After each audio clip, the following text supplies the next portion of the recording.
Gunsmith, and what I'm going to do today is show you how to inlet a lock using a router. It's just one method. You can also use chisels like the old way, and I've also seen people use milling machines. So it's up to you, but this way I can get a lock in about 20-25 minutes, have it done, ready to go, and just a little quicker than doing it by hand. So let me get into showing you how we do that, and you guys can try it at home. Alright, hang on just a second. Let me get set up again.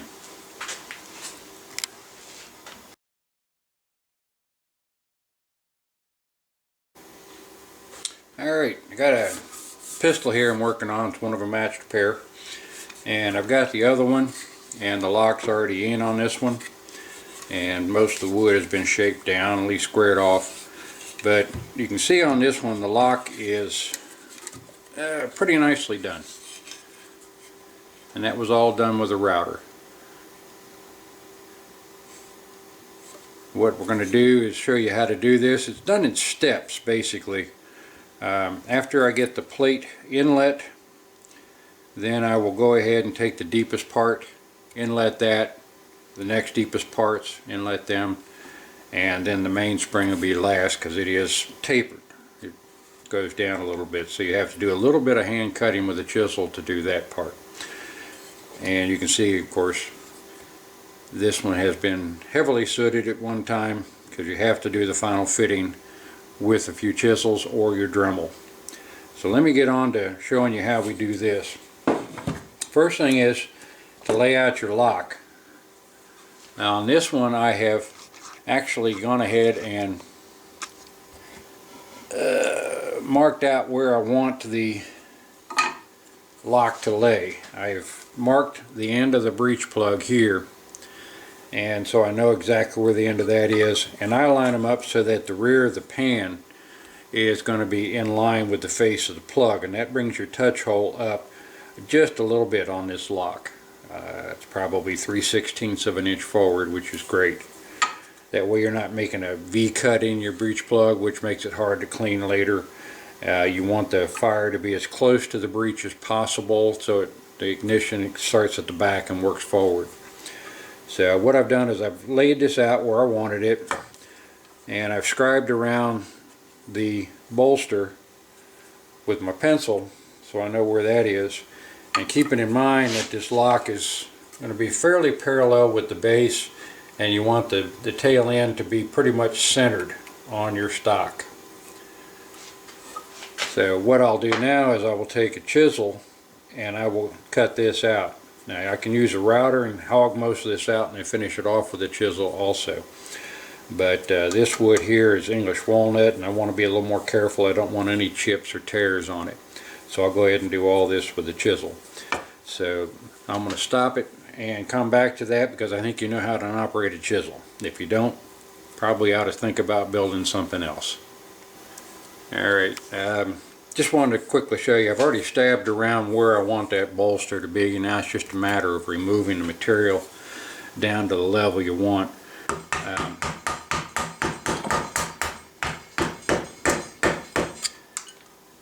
This English walnut, I don't want to go too deep all at once. Like I said, this stuff can be a little brittle. Not as bad as American walnut, though. I actually prefer this over American walnut for the fact that it carves and cuts much cleaner. I'm going to zoom ahead here, so hang on just a second. Alright, I got that all cut away now. The lock sits in nice flush. So now I'm ready to put the lock down in. And what we're going to do this is take a nice sharp pencil, scribe around,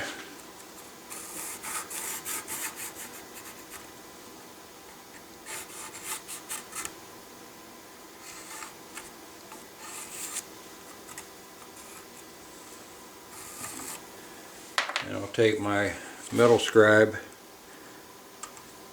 and scribe over top of that. And this is a very fine point scribe, so it gets in nice and tight and leaves a very narrow scribe line. And what I'm doing by putting the pencil on first, I'm actually pushing some of the graphite down into the scribe line with the metal awl. That helps to darken it a little bit so you can see it better. Alright. Now, the next thing you have to do is measure the distance between the lock and the barrel, because that's the depth we're going to want to set the router at. To do that, there's various ways. You can get a pair of veneer calipers like this down at the hardware store. That works good. You just set it down there and bring it up. I also have, if I can find it here, a depth gauge like this one here, and it's set up in inches on one side, millimeters on the other, kind of handy. And you're just going to set this now so that it's down, and this part here is going to be level with the bolster of the lock, with this touching the barrel, of course.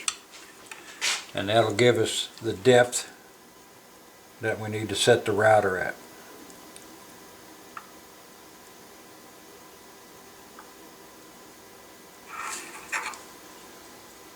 Alright.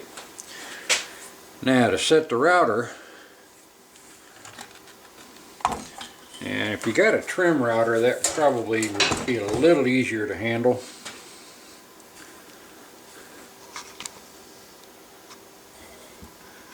You can see I've got one of the big models here, and I'm going to loosen the setting here, and I'm going to take it on out.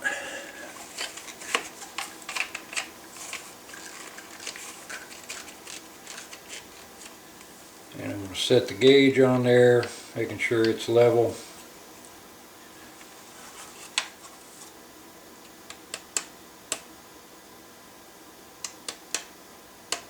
If you want to set it just a little shy of what you think is full depth, that's fine. You can always go back over the cutout, the inlet, and deepen it a little bit. It's hard to make it shallower. Alright, so got that set. I'll take this out, and now we'll use the router to go in here and hog out most of this material. You're not too worried about getting close to the edges, because I'm going to finish that out with hand chisels and the Dremel, but I've got good scribe lines, and by cutting just shy of those all the way around, it'll give me a nice even flat area. So we're going to stop the video here for just a minute, because it's going to make a lot of noise. You won't be able to see much with the router in the way, so hang on and I'll be right back. Alright, got that hogged out now, and I'm going to check and make sure the depth is correct for what I need. The way we do that is I take my very near calipers here, measure the depth that I've got from the barrel to the inlet, and I'll measure that against the bolster. And it looks like we're pretty darn close. Might be a hair shy, but I'd rather have a little too high than too low. I can always bring it down. So you can see that there. So that's what we're measuring. Alright, the next step will be to go ahead and clean up this inlet, and I'll use chisels and the Dremel to get this cleaned up, working on the point here as well with the chisels, so that now the plate will go in. And again, I talked earlier about draft on inletting, and you need to do that on your lock plate too. File it so that there's a slight 1 to 2 degree bevel all the way around, so that when you inlet it, it'll actually tighten itself as it goes deeper. And with this cutout, it'll go almost flush with the wood. I've got it set so that the wood is going to be a little higher than what I want, that in case a little something chips out, you're going to be smoothing it all down again later anyways, so not a big deal. So let me go ahead and clean this up, and we'll show you what we can get in the way of a good tight fit. Okay, so hang on and I'll be right back. Alright, I got it all finished out. I did have to take it down 30 seconds of an inch or so to get it to the depth I actually needed it. But as you can see now, when the lock is in, you have to really drive it into place. And what I was looking for was it being flush against the barrel here. So we got that set. Now the next step, I'm going to mark for the mainspring where that little tit comes through. We're going to mark for the internal parts and for the tumbler. Now to get this out, ideally it's going to be tight enough you're going to have to actually pry it out. Now something else you can do just to help you see these marks is I'll come back with a sharp center punch and just mark where the screw holes are going to be. And the center on the tumbler. Now comes the fun part. We're going to go ahead and take these down to depth. And we do that one part at a time. The first one is going to be the bridle, this piece here. So now that you've got your marks where your screws are, you can go ahead and lay this down where you want it to be. Let me zoom in here. And you can then mark that with your sharp pencil again. And just mark around the bridle.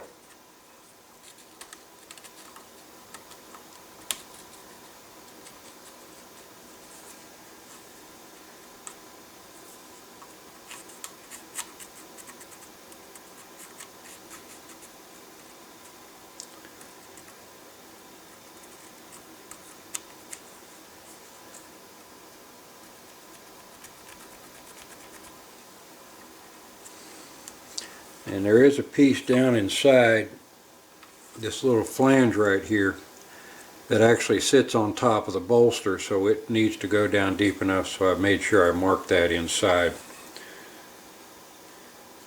And I'm going to go around, just mark these just a little bit better so I can see them. Because the next step will be we're going to set the router to the depth of this piece, total depth, plus the depth of the lock plate, because the lock is sitting flush with the wood. So we want this down to the full depth, and I'll do that with a 1/8 inch router bit. Go in there and be able to cut all that out to the proper depth all at one time. So let me get the router set up and we'll come back and we'll do that. So hang on just a second. Alright, got the new bit set in the router. I said earlier that this was an 1/8 inch bit, but it's actually a 3/16. 1/8 inch would be a little too small. So got this now, so I've got the plate, which I know is the depth. It's cut flush. And we're just going to adjust this up.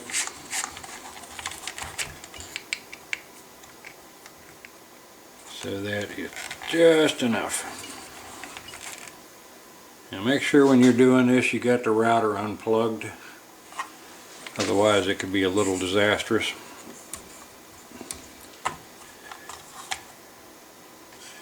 And another way you can check too is that I know that I've set this device to the depth that I cut it initially.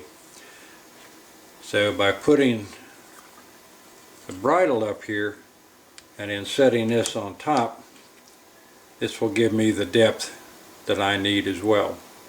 So you can do it one of two ways. Just depends on whether your plate is flush with the wood, which mine was, so it just made it a little easier. This you can also do too. Just put the part up here, maximum depth of the part, put your depth gauge on there and adjust your router to that depth. Now plunge routers would be real great too if you got one of those, because then you could go down in sort of steps I don't have that luxury. This is an old router from when I was back in high school, and it still works and I still use it. Good old Black & Decker. Alright, now what we're going to do is, the best way to see what you're doing is get your light down at an angle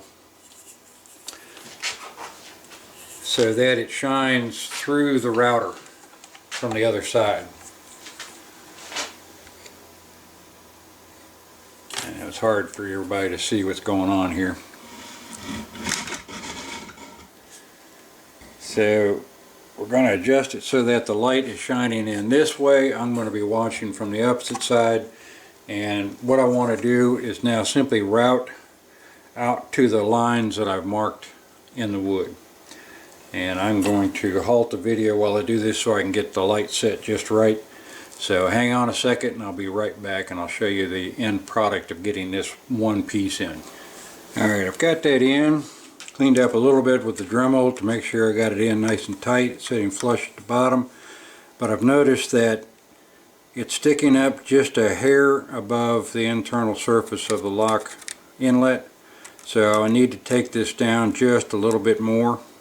And you can do that either with the router or you can use the Dremel and just bring it down. I just got to take it down less than the 30/2 of an inch, because I want that to be in there flush. Otherwise I'm going to spend more time with the inletting black bringing it down again. Alright, so hang on a minute and I'm going to take that down the last little bit. Okay, we got the bridle end just a hair shy of the overall depth, which is good. Now the next thing we want to do is the tumbler, and we do that by just placing it on top where it's going to go, kind of line up the pin here with the hole that fits it, and start marking its arc.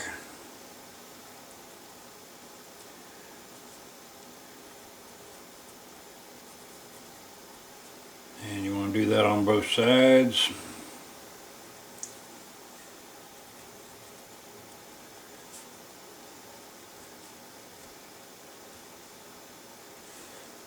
And the next thing you want to do is shear spring. I've already got that marked as to where the screw center is, so I line that up.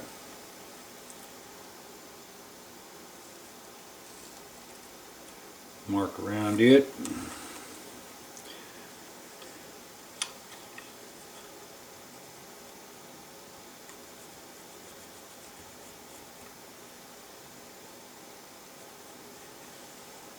And the sear. Now getting the sear lined up can be a little bit tricky because the tail sticks down.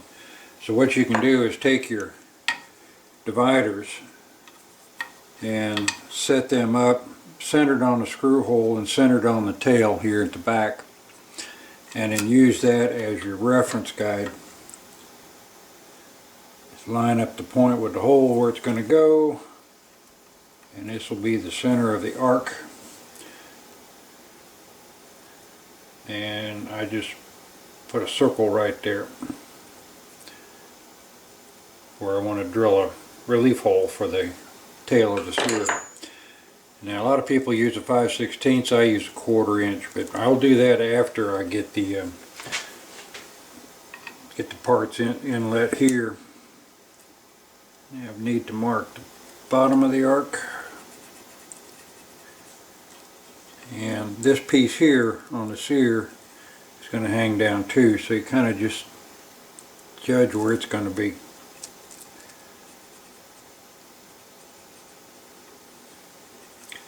Now since all of these parts are the same depth, what I'm going to do is I just simply take the router with the bridle still in place, set the bit on the bridle, and then lower the guide down until it's flush with the wood, again using the bridle as the difference between the heights. Then we take that piece out and start routing out all this area that we've marked. Now it's going to be sort of a large area, so I'm going to just do that real quick here. Again, you want your light at an angle.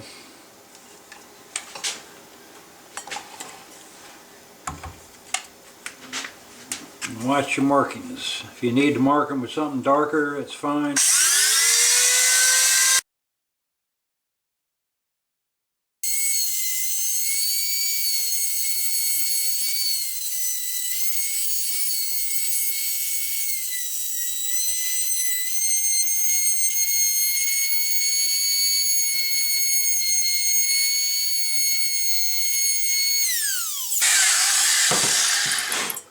Alright, so now is all that's inlet. Now I'll go ahead and drill the hole I need for the sear.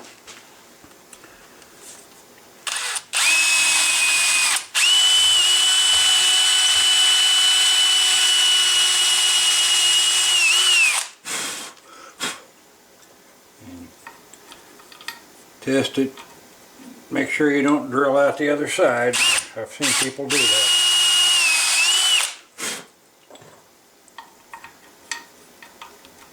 Alright. Now the biggest trick is just start assembling the lock one piece at a time. So I will put in the tumbler and attach the hammer to it.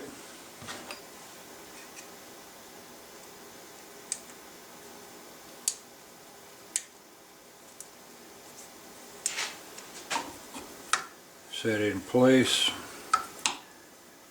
and test it, make sure it's free.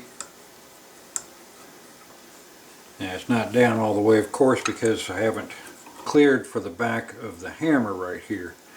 And the way you do that is simply soot this area, set it in place, and operate it a few times until you get a mark.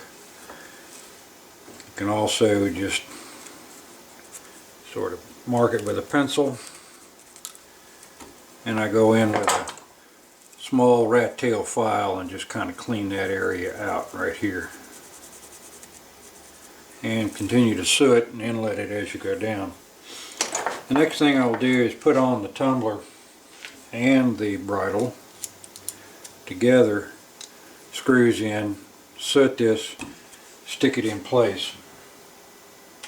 Now for sooting, what I've got is this. I made up a copper candle. It's got a cork in it, brass top, little wick on it, and I use tiki oil from the hardware store, which creates a lot of soot. So it's great for darkening where you want to inlet.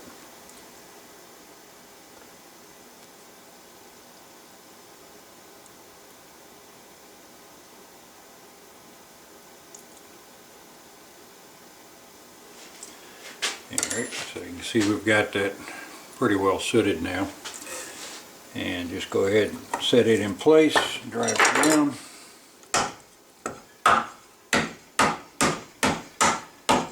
Now you feel it's hitting something in there. So pry the lock up.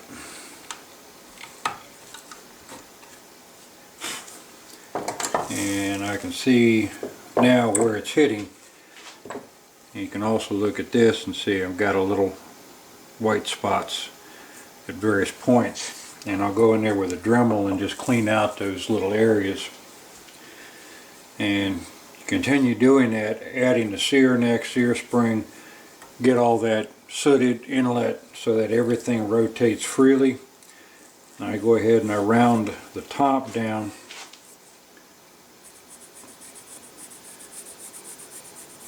to where I want it to be roughly. And then I can work on this clearance for the hammer right here in this area here. So let me do that and I'll come back and show you how that looks when it's all finished up. Alright, I've got the back of the inlet pretty well done. Everything fits in pretty good. See, I got good clear play on it all the way to full cock. So the next step will be to do the mainspring. And you can also see here where I've cut out for the side of the hammer to hit the plate. Taking out just enough. Soot it, put it in, operate it, keep doing that. This black mark here is from the back of the hammer where it's hitting now, but remember this is higher than it needs to be, so I'll wait to do anything with this mark until I've removed the top of this down to the depth I want it to be, and that's pretty much where the top surface is going to be when I'm done, so I'm not worried about that mark right now. Now, the mainspring. If you remember earlier, we marked for the little pit that goes through the lock plate. That's here, so I simply line that up and then draw around the mainspring, keeping in mind that in its upper travel there's going to be a small web in here.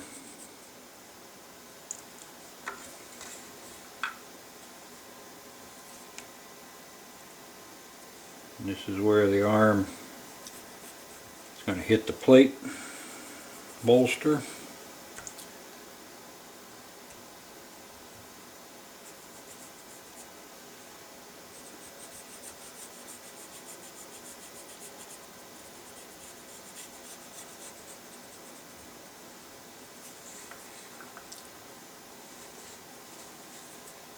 Actually, I marked that too far. Alright. So now I've got that pretty well marked out where it's going to be. And since my router is still set to the depth of the internals for the tumbler, I'm going to go ahead and route this out to that same depth, which will be the first step. The next one will be to give it the angle, because as you can probably understand, these springs have a slight taper to them, so they're wider at the base than up here where the tumbler is. And there's a slight corner right here that's a little bit, needs to go deeper than the tumbler depth, so all of that will be inlet by hand. So let me route that out and we'll come back and see how it looks.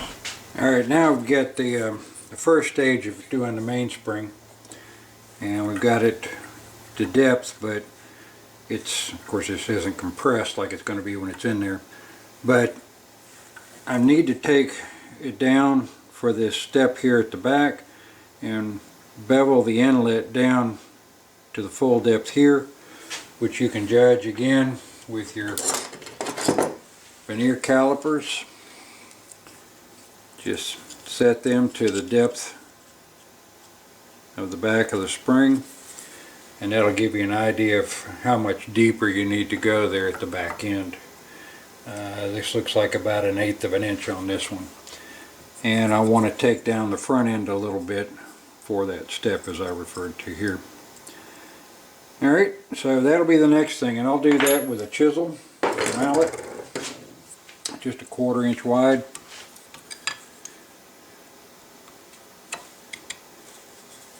And keep in mind, you're just sort of roughing it in right now. You'll soot and get the final fit after this initial inletting is done.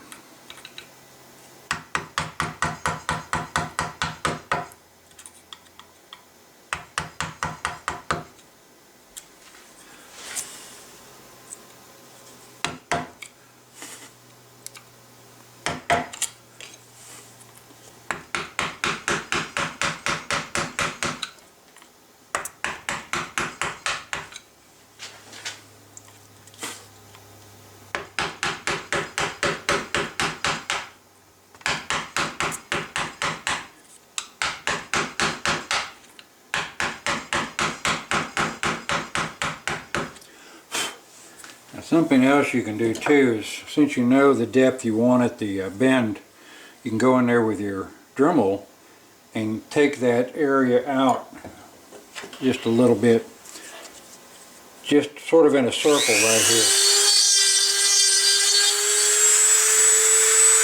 until that measures up to the depth you want it to be.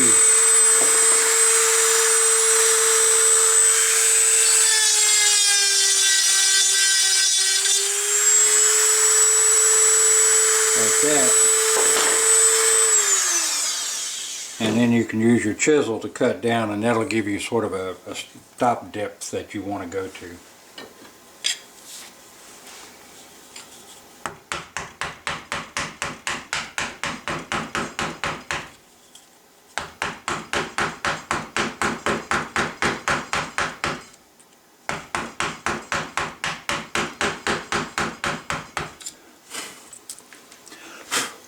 Now up on the side here, where the upper part of the bend of that spring is, this part here, you'll notice that it tapers in.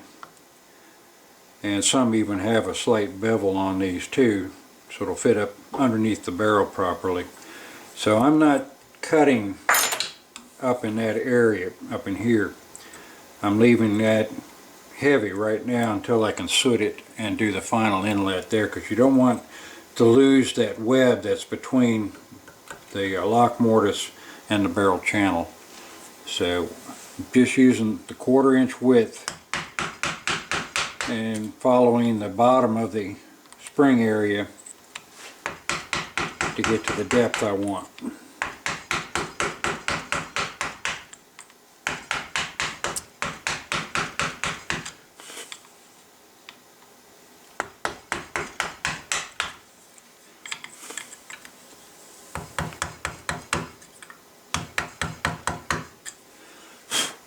And once you get that pretty close, then you can put the spring in and start doing the final sooting and pressing in place until you clean up all the dark marks left by the soot.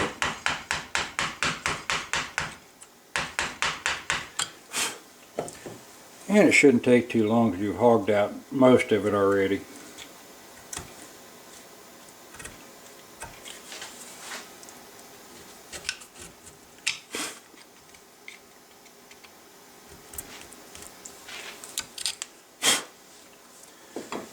I'm going to go ahead and stick the spring in mine now.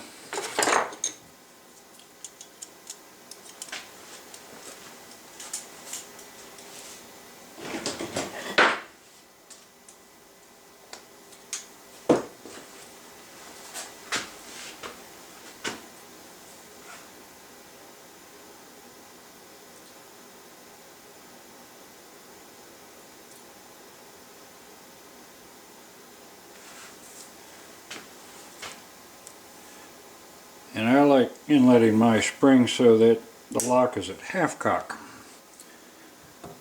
Kind of just make sure it's not hitting on the bottom or anywhere else right now. And I can see I need to take off some more on the bottom near the nose here. And I'll do that with the Dremel.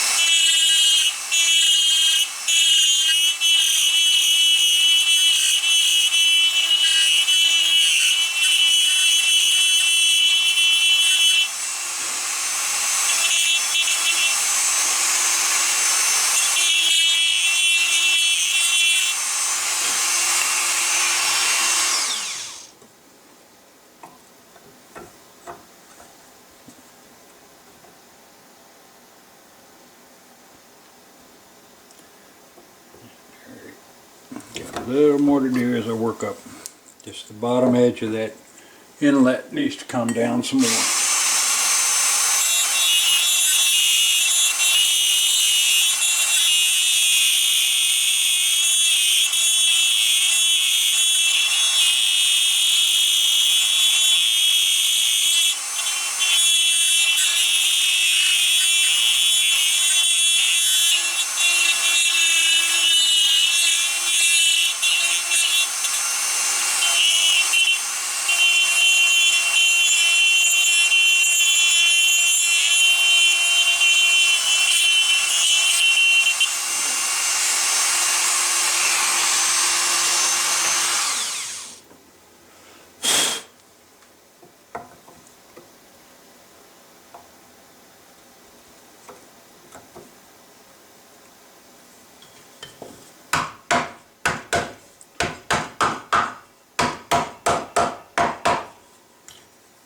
Pretty close.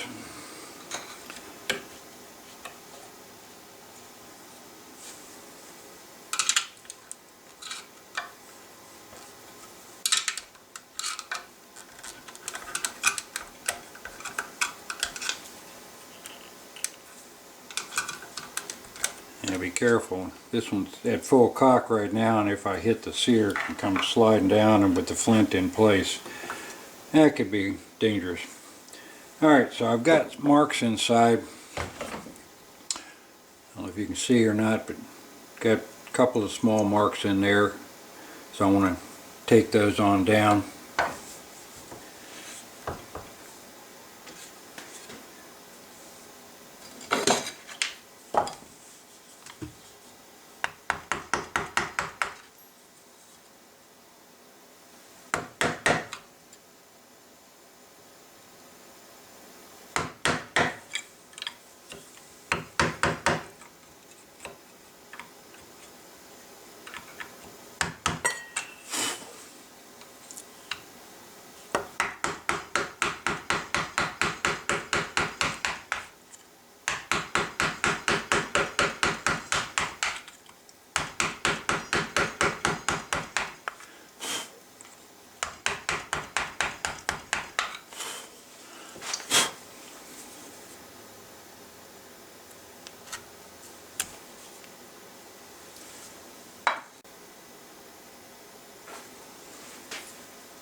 I've got the spring at rest now, so that's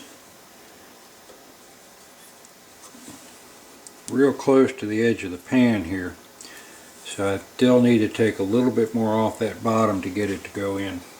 The one thing you need is for the mainspring to be very free in there, and slight over inlet is fine. You don't want the spring binding or that'll slow down your lock time.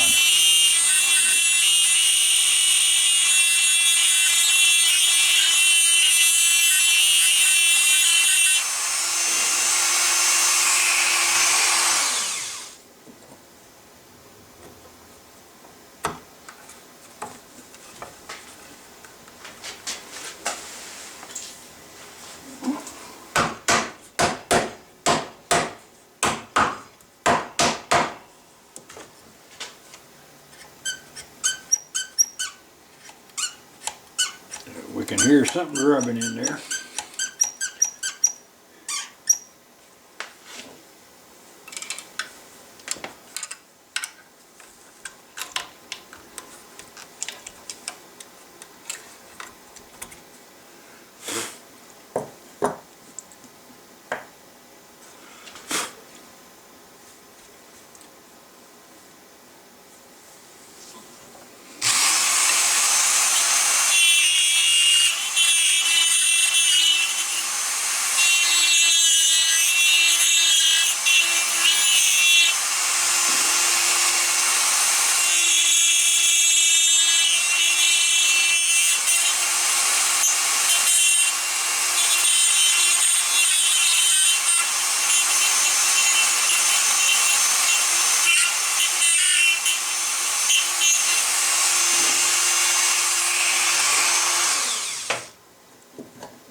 And just keep going back, and I keep seeing little dark spots in there from the soot.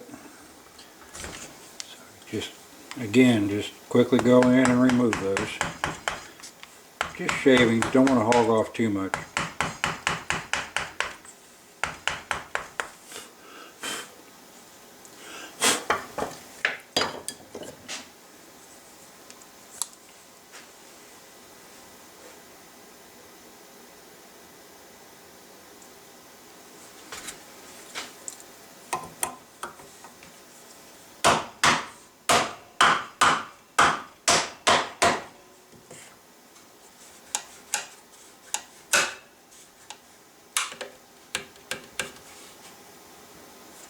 I feel pretty good.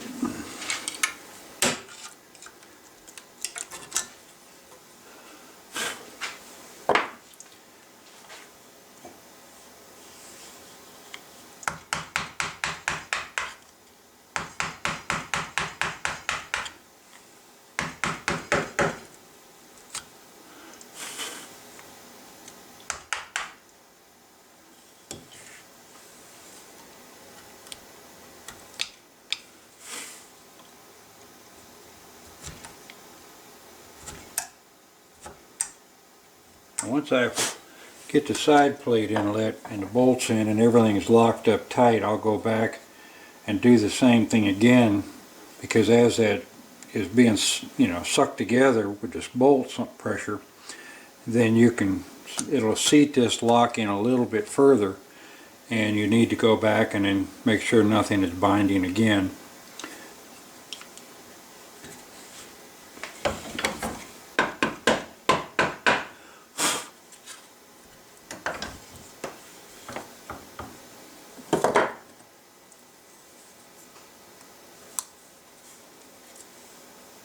Just keep sitting and reinstalling until you get all parts operating freely.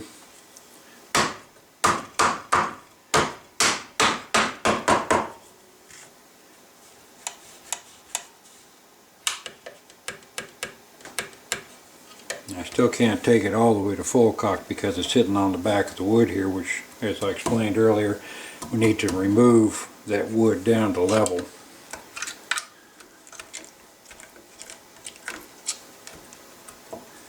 But I am still getting a little bit of discoloration here from the hammer, so I need to go in and clean that out.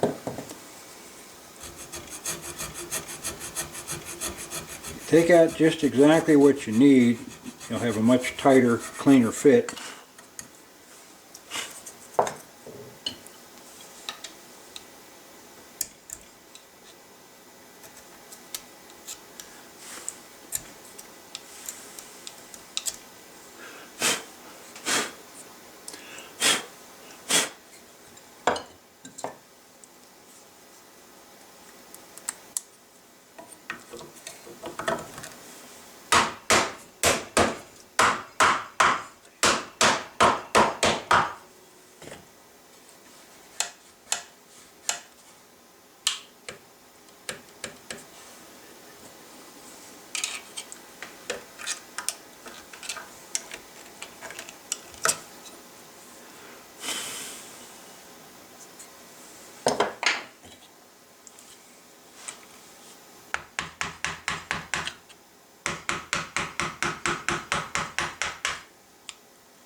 Alright, I got pretty well inlet now, it's operating pretty freely.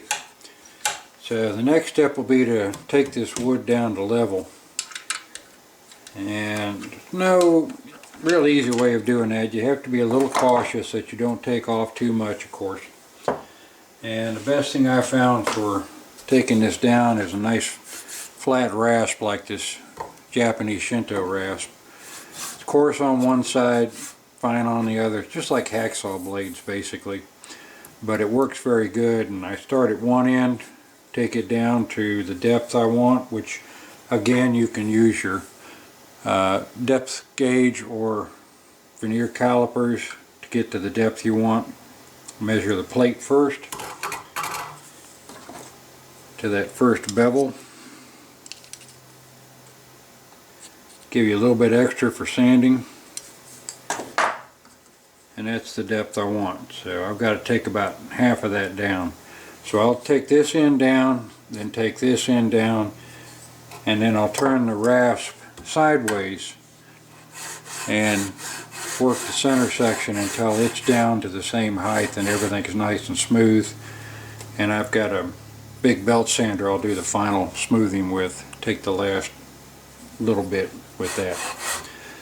But that's all that is. So let me come back to that here after I get that down to height, and we'll look at it as it should.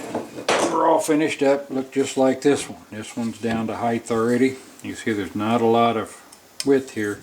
This side needs to come down to match now, which again I'll use a depth gauge against the barrel to mark how much I need to take off, and I'll just rasp that side down to match. Then it'll be just a matter of rounding everything off as I've shown in some of the earlier videos. Mark the center line, begin rasping things down, and by tonight I should have all these pretty well shaped out, ready for the triggers and trigger guard to go in, and the side plates and bolts of course. So hopefully I'll get these done,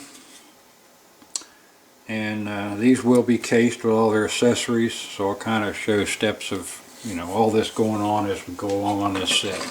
And hopefully we'll see you again soon, and I'll try and make more videos. They're a little tricky to get in, especially when I'm doing repetitious things like 3 sets of pistols. You don't need to see the same steps over and over again, but I'll do what I can to show you different steps on making these. We've already shown now the lock, putting in the side plate, rasping the grips down, and I'll show a little bit more about maybe when we get into doing the trigger and trigger guard, thimbles, things like that. Simple things, but I know not everybody's comfortable doing some of this, so maybe I can share some of my secrets with you. So you guys take care. If you get a chance, go to my website, claysmithguns.com. Take a look at what we got for sale, what I made in the past, and subscribe if you haven't already to this channel. And if you have, tell your friends and family to subscribe. The more people I get, the happier I am. You guys take care. Bye.